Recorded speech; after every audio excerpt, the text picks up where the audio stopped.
בואי, תשבי פה. לא שומעים. שומעים? לא. שומעים קצת רעש.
Yes. So now the kids are doing the tradition, which is the prayer that you do when you water the mother. So we'll do the tradition. I have this will be right there. You have to stand in front of the camera. Yeah. You have to do this. Come on. There.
שומעים אותה.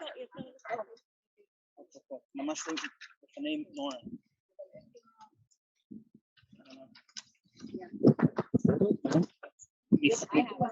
For Michal?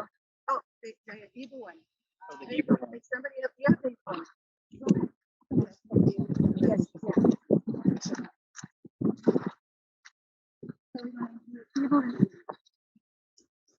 This is from his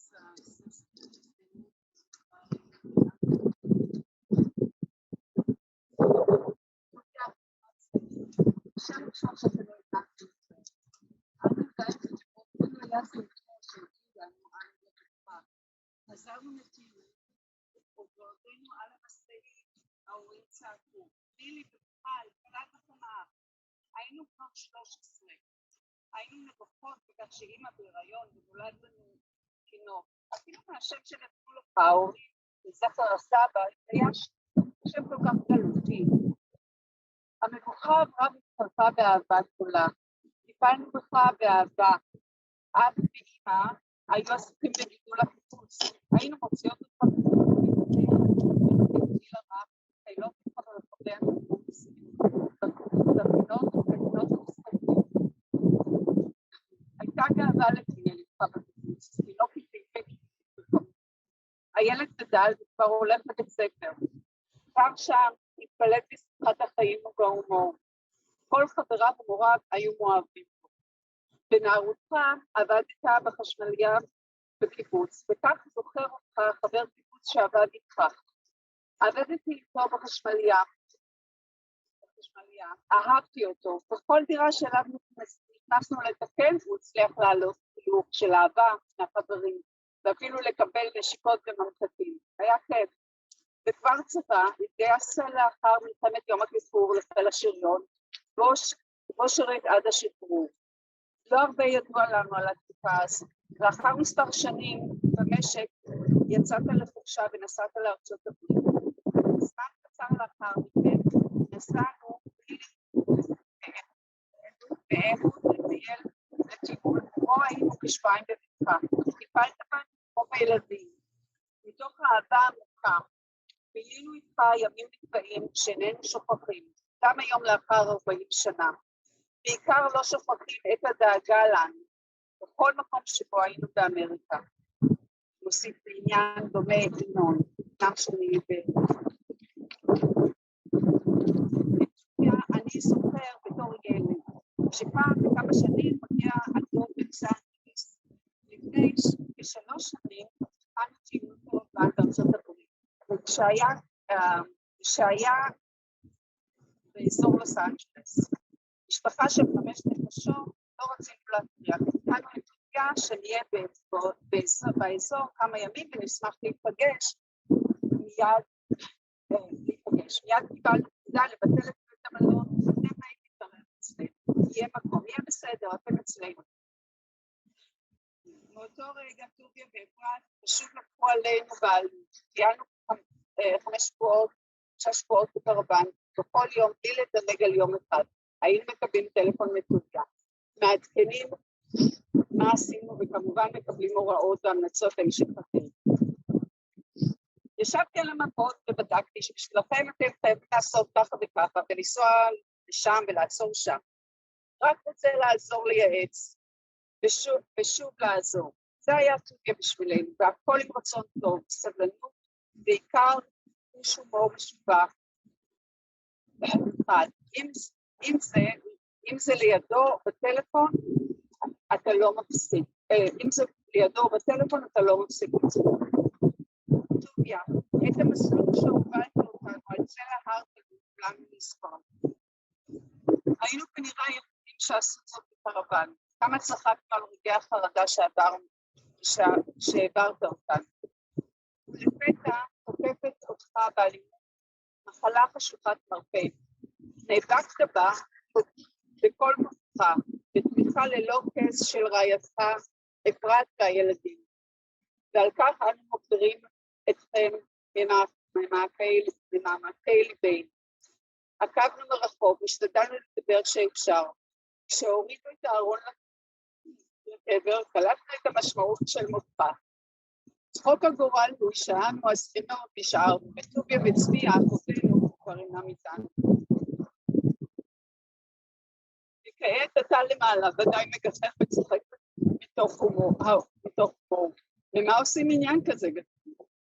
ולכם, אפרת והבנים, זכיתם לבעל ואב נפלא, ולמרות הכאב והצער, קחו איתכם את זכרו לכל מקום. ומתגעגעים אחיותיך לילי, מיכל, אהוד והסובבה צעירים. So now we'll be spoken to the lady, you will get the station. So as she said, this is from Yuli Michal, Tuvia's twin sister, Ehud, his brother-in-law, Elon, and Lana, the nephew, his wife, and his children. To Tuvia, our little brother, it's hard to believe that you are no longer with us. It feels as if it was just yesterday that we received the news that you were born. We were on a bus headed back home from a school trip. When we arrived at the parking lot, the crowd was waiting for us kids, and they were yelling out to us, "Easy, Nicole, you have a new brother." We were 13 years old, and we were very embarrassed. We were even embarrassed by the name our parents gave you to commemorate our grandfather's memory. That name was old-fashioned and strange. Our embarrassment soon turned into huge love. We cared for you with love. Mom and Dad were busy taking care of the kibbutz. We would pick you up from the children's housing in the afternoon, and we'd take you for walks to the kibbutz and to the playground. We were proud to walk with you throughout the kibbutz because you were an adorable baby. That child grew up and went to school. It was already there that you stood out with your love of life and sense of humor. All of your friends and teachers were charmed by you. In your teens, you worked with the electricians in the kibbutz. This is how one of the electricians remembers Tuvia. I worked with him and I admired him. In every apartment we entered to fix, he managed to bring smiles to the residents' faces. He even managed to get kisses and candy from them. It was such fun working with Tuvia. And suddenly you were in the army. You were drafted after the Yom Kippur War and served in the tank battalions until the day you were discharged. We don't know much about that period of your life. After a few years in the kibbutz, you moved to the United States. A short time later, Neely and Ehud, Tuvia's sister and brother-in-law, came to visit and stayed at your house. You took care of us like we were your children with such deep love. We filled beautiful days with you that we still remember today, after 40 years. We will never forget how you took care of us in America. And then Enon, the son of Neely and Ehud, have a few things to share. And they say, I remember Tuvia from when I was a child, how every few years the uncle from Los Angeles would come to visit. In 2019, my wife, kids, and I visited him in America for an RV trip. We were a family of 5 and didn't want to bother anybody. We told Tuvia we'd be in this area for only a few days and we would be happy to meet with them. We were immediately ordered to cancel our hotel and stay with Tuvia and Efron at home. There will be enough room for everyone and everything will be okay. You are staying with us. And from that exact moment, Tuvia and Efron took stewardship of us. We traveled for 5 weeks in our rented RV, and every day of those 5 weeks, not even skipping one, we received a call from Tuvia. We had to report what we had done and receive recommendations on what we were to do the next day. He would say, I sat down with the maps and took a look for you, and you must do so-and-so, and you must do this, and you can't miss that. All in all he wanted was for us to have, to give us help, to give us advice, and then give us some more help. That was Tuvia for us. Everything with goodwill, patience, and a great sense of humor and a sharp wit. If you stood next to him or talked to him on the phone, you couldn't stop laughing. Another memory of Tuvia is when he directed us to take a narrow road on the edge of a steep cliff. That we will never forget. We were probably the only one who ever took that road with an RV. Afterward, we laughed so hard at what Tuvia had gotten us into. And now back to Michal and Neely's story, where they say, and then later, suddenly and violently, you were attacked by a terminal illness. You fought against it with all of your might and with the unwavering support of Efrat and Sela and Peleg. For that, and from the bottom of our hearts, we are so thankful. We watched from a distance and did our best to talk with you as much as we could. When they lowered you to the grave, we suddenly understood the reality of your death, the irony of it all, that the 2 of us, the eldest sisters, are here, and that Tuvia, the youngest, are gone. And now you're up there, sitting up there and chuckling at us all, saying, what's the big deal? And to you, Efrat, Peleg, and Sela, you are privileged to have such a wonderful husband and father. And despite the pain, the sorrow, take his memory with you wherever you go. Missing you all, your sisters Neely and Michal. Okay. All right, so I think we're going to skip the next Hebrew and we'll jump to the English. So anybody, the person who have it's hot, yeah, go ahead. We just, if you want to hear it in Hebrew, we'll come to a dinner and I'll read it to you in Hebrew. Mario, we need you here. Oh, here because you're in front. So this is from a very dear friend. I'm reading on behalf of Itzik and Sarah Karen. My friend, the bitter news about your death, Tuvia, still echoes in my head. My thoughts about who you were and what you left behind won't leave my mind. We are hurt, sad, and missing you terribly. To quote a song by Shlomo Artzi, where can you find a person like that man, a man like you? We met you through Efrat and our connection was instant. A wonderful, serious, caring, and compassionate man, a loyal friend, and a wonderful father and husband. Tuvia's sense of humor was cynical, sharp, and direct. What was in his mind and heart was equally in his mouth. There are not enough words to express what you meant to us and the huge void that you have left behind. It is hard to accept the harsh and evil sentence that was handed down to you. Your heart stopped beating, but we will remember you forever. Please watch over your family from above, protect the Efrat, Sela, and Peleg, give them the strength to cope with the loss. Even through the thousands of miles and the ocean between us, we will always support and love your family. From the bottom of our hearts, Sarah and Itzhak.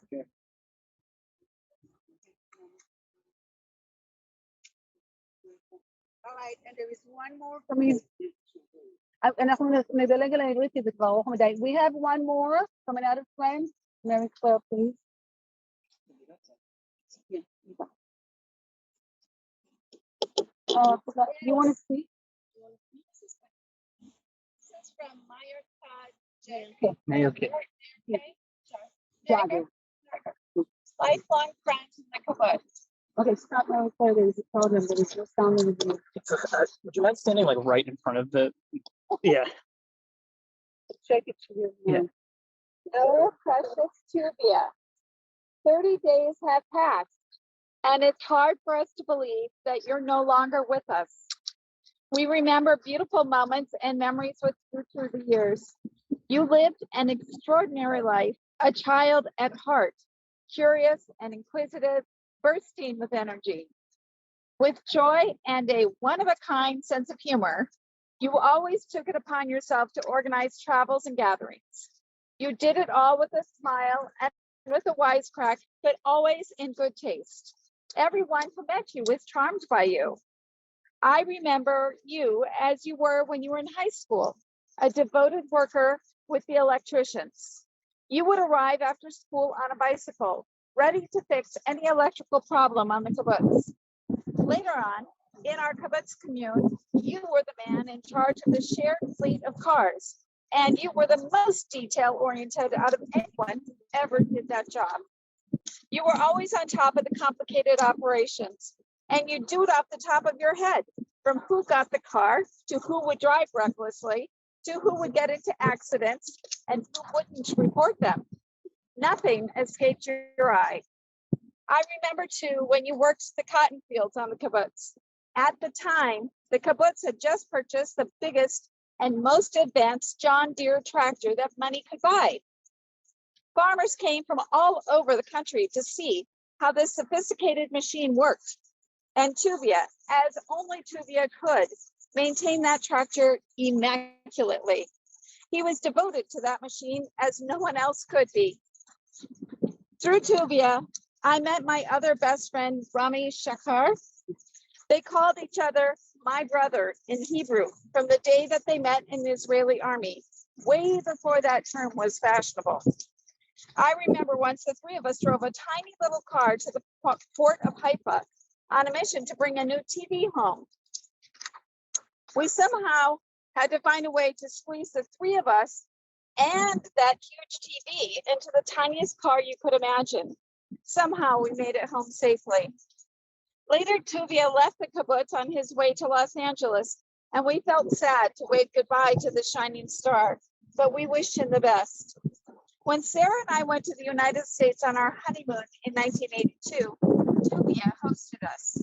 On one of the days, Tuvia took us for a delivery ride in his huge 18-wheeler. And the whole way, we listened to tapes of a famous Israeli comedy troupe and laughed our heads off. In 1996, we came again to visit the United States, this time with our family. We met with Tuvia and Efrat, Yossi, and Mickey and their daughters, and Avram and Rachel. They always made us feel like we were back home when we got to spend time with you all. You showed us so much love. Our last visit to Los Angeles was in 2016 for a very special reason. We came as spectators to watch the King of the Hammers off-road race with the Jeeps. This is an infamously challenging off-road race in the Mojave Desert. This was a once-in-a-lifetime experience for us, and we were all very excited. We went out into the desert with Tuvia, Yossi, Avram, me, and my kids. We were in 3 RVs, each with a Jeep towed behind it. As a group of kibbutzniks from Israel, it felt like we were living the dream. On the 3rd day of the trip, Tuvia was leading us to different locations along the path of the off-road competition. He was always sprinting ahead in his Jeep to find the best vantage point, as if he himself was part of the competition. We were a little fatigued after 3 days in the desert, but Tuvia could easily have gone a few more days with a smile. How much charisma and how much energy you had. It was on this trip that we could see Tuvia at his best. As we were driving along, we came across someone in a stuck, rolled over Jeep. Even though night fell, Tuvia worked with the ropes and winch, running in the deep sand dunes, trying again and again until he was successful in pulling them out. My kids still remember that as we worked, a song by that Israeli comedy troupe came on the radio, and we all broke into that song together. We said to ourselves, this is a moment to remember. Tired and happy, we made it back to camp. I've mentioned here just a small handful of memories from across our long friendship. Of course, there are many more stories, and I'm sure that all of you have special moments with Tuvia to remember. These things I mentioned are those that I'll always carry with me. Efrat, Sela, Peleg, family, and friends, we love you. We send you strength. Tuvia lived within us all and always will. We miss you and love you. And I That is the Jager family from Givat Shlosha, the kibbutz that we all grew up in. Thank you, Mary Claire. So the next thing we're going to do is each one of us wrote something. So can you do it? You need to be there.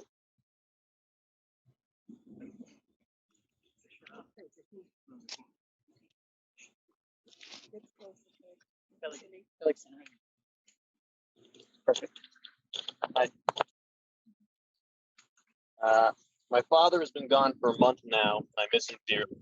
It still doesn't feel real that he's gone. Even though he spent most of his time in his office, he was always there. The house doesn't feel the same. Ultimately, I wish I had spent more time with him when I had the opportunity. We had our disagreements and we would fight from time to time, but he was always there.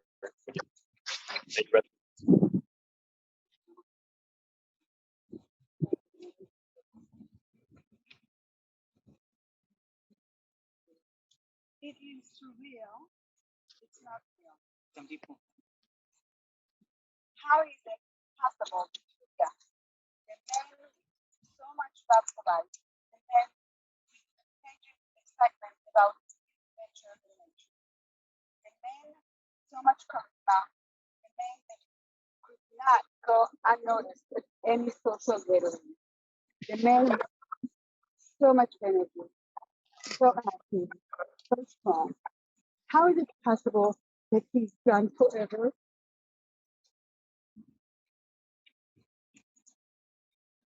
How is it possible that we will never see his smiling face and the twinkle in his eyes again? How is it possible that we will not witness his mischief, childlike and fun interaction? Not here, his witty and quick remarks, not laughing through jokes. The mind understands it, but the heart refuses to accept it. It truly has not changed in that he's not coming back. Life seems to be the same, so normal. But then there are those flashes during the day that comes as painful reminders. When truck goes by the house in the afternoon, an instant and automatic thought in my mind. Tuvia is home. Then a second thought, not anymore.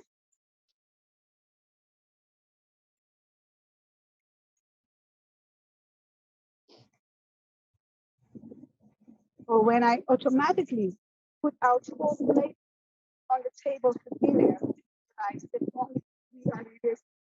We are only 3 now.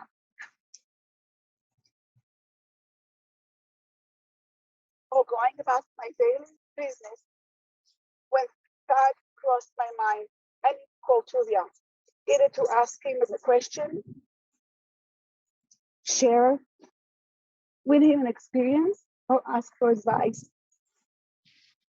Then comes the painful understanding that this will never happen again. It will take a long, long time before we will learn to live the life we did not choose to live without Tuvia.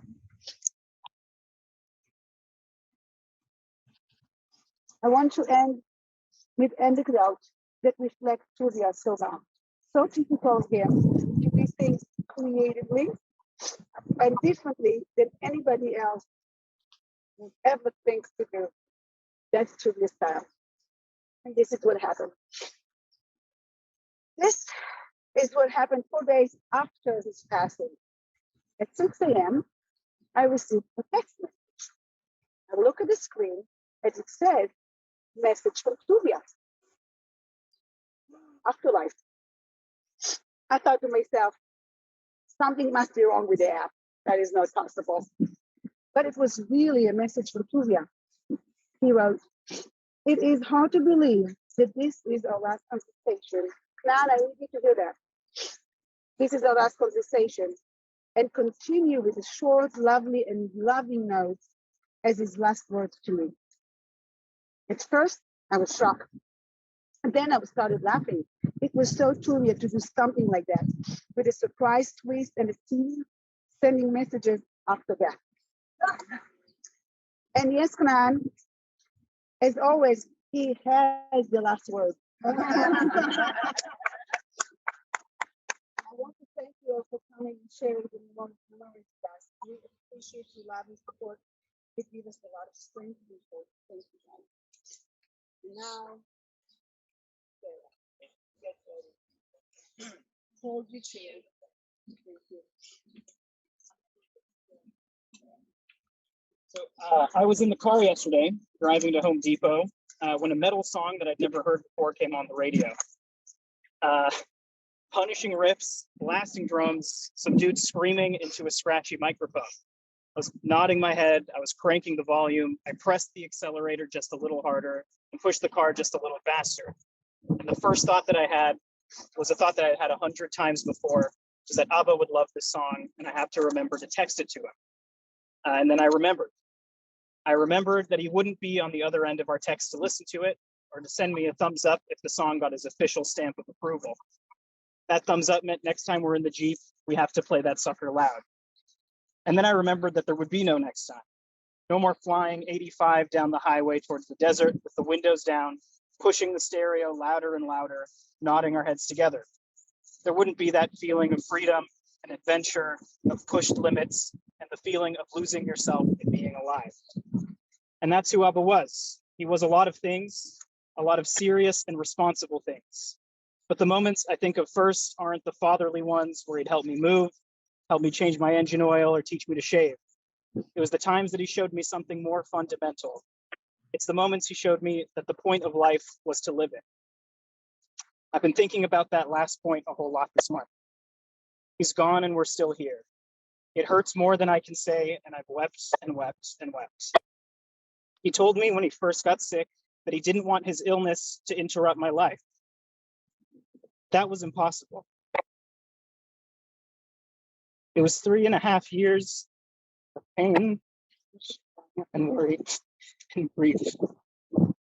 It brought us all so intimately close to death. All of a sudden, death was a real thing that lived with the four of us, walked with the four of us, came with us to the store, to work, or even lurking behind the rocks on our trips together, the moments when we were the most together. For me, it took so much joy and color out of the world. Those years were a car crash in slow motion. The Jeep flying down the highway was breaking down, and then the music stopped. And now he's passed away, and there's an eerie quiet in the house, and from the garage, and from his office. I keep thinking about how Abba lived his life loudly.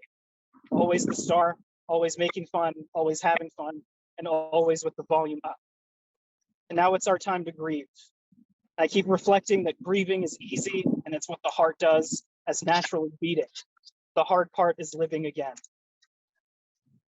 A memory or an image or a song flits by, and we feel so alive, and that feeling reminds us that he's gone.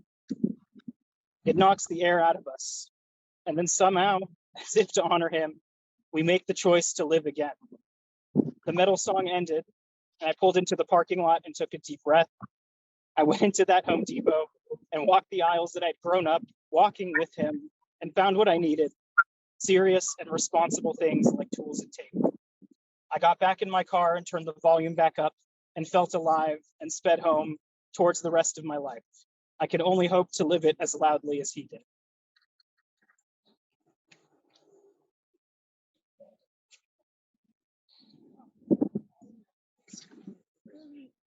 So with that, please, please come to dinner because I have so much chicken that I cannot ever finish by myself. So please come and help us. It's the chicken maison. So if you know chicken maison, you know this is for a good treat. Please. After we finish, we're going back home. Thank you so much for coming. Appreciate that. Thank you. Thank